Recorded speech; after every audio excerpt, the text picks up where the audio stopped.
Tehran में रह रहा हर एक इंसान जो स्मार्टफोन इस्तेमाल करता है वो एक इजरायली एजेंट है और ये बात उस आदमी को खुद भी पता नहीं है। मोसाद ने तेहरान के mobile network, wifi, cellular network और वायरलेस डेटा ट्रांसमिशन तक को हैक कर लिया था।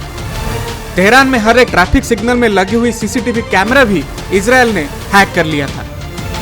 चाइना को अटैक के बारे में पहले से ही पता था, लेकिन चाइना की इंफॉर्मेशन को खामेनी के इनर सर्कल के कुछ लोग ही इग्नोर कर देते हैं। खामेनी के कुछ नजदीकी लोगों को पता था कि हमला होने वाला है, लेकिन उन्होंने अपने सुप्रीम लीडर को धोखा दे दिया था।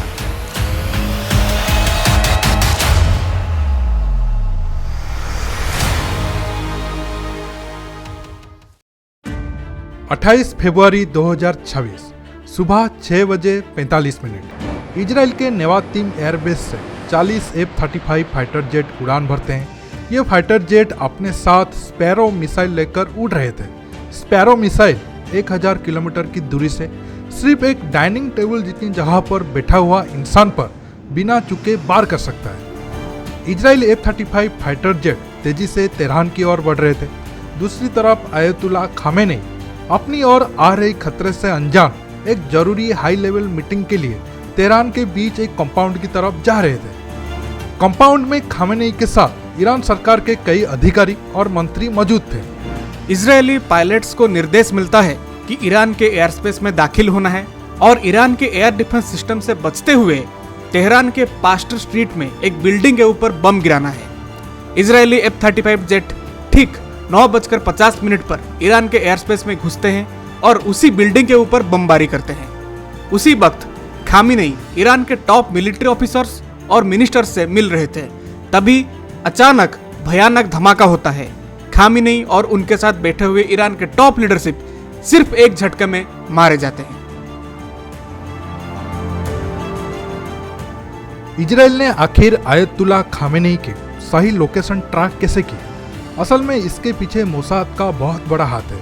मोसाद अपने दुश्मन खामेनी को कई महीनों से ट्रैक कर रहा था और सिर्फ एक मौके की तलाश में था। दरअसल जब भी इजराइल और ईरान के बीच माहौल खराब होता था, खामेनी हमले के डर से महीनों तक छिपा रहता था। उस वक्त उसे ढूंढना लगभग नामुमकिन हो जाता था। इसलिए इस बार मोसाद तगड़ा प्लान बनाया था।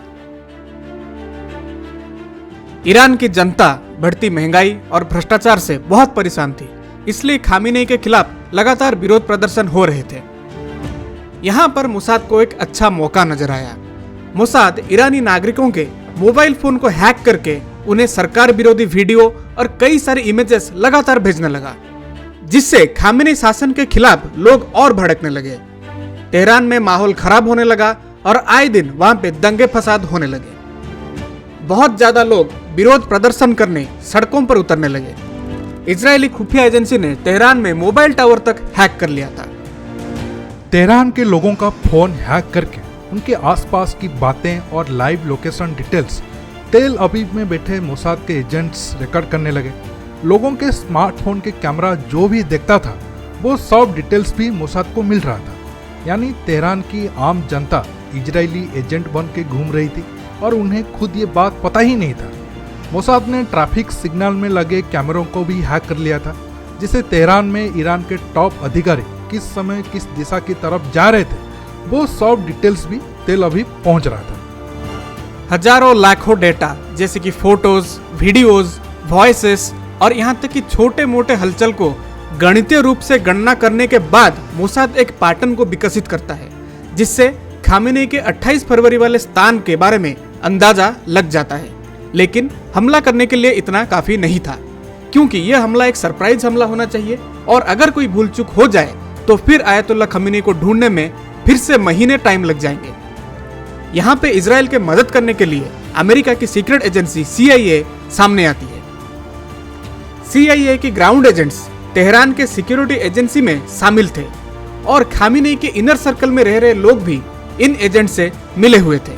आखिरकार इजरायली एयरफोर्स को हमला करने के लिए ग्रीन सिग्नल मिल जाता है। 28 फरवरी की सुबह जब इजरायली F-35 हमला करने के लिए नेवातीम एयरबेस से टेकअप करते हैं, तभी चीनी खुफिया एजेंसी उन सारे जेट्स को ट्रैक कर लेते हैं। चीनी एजेंसी को F-35 की स्पीड, लाइव लोकेशन और वो किस तरह के वारहेड्स ले जा रहे हैं वो सब पता चल जाता है। जानकारी मिलते ही चीनी एजेंसी ने तुरंत ईरान की सुरक्षा एजेंसी को चेतावनी भेज देते हैं।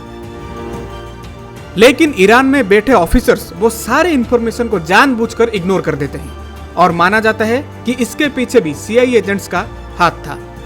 खामेनेई के सिक्योरिटी इंचार्ज टीम ने हमले के बारे में सब कुछ पता होने के बावजूद मीटिंग के लिए ग्रीन सिग्नल दे देते हैं।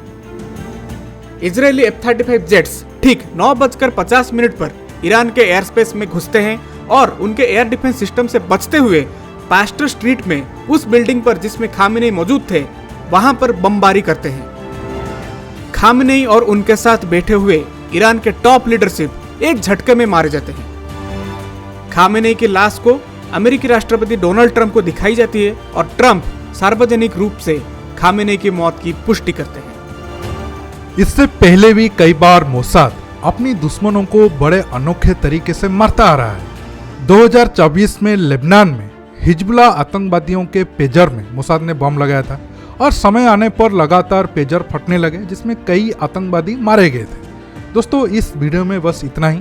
आगे ईरान, इजराइल, अमेरिका के युद्ध के अपडेट हम आपके पास पहुंचाते रहेंगे। जय हिंद, वंदे मातरम।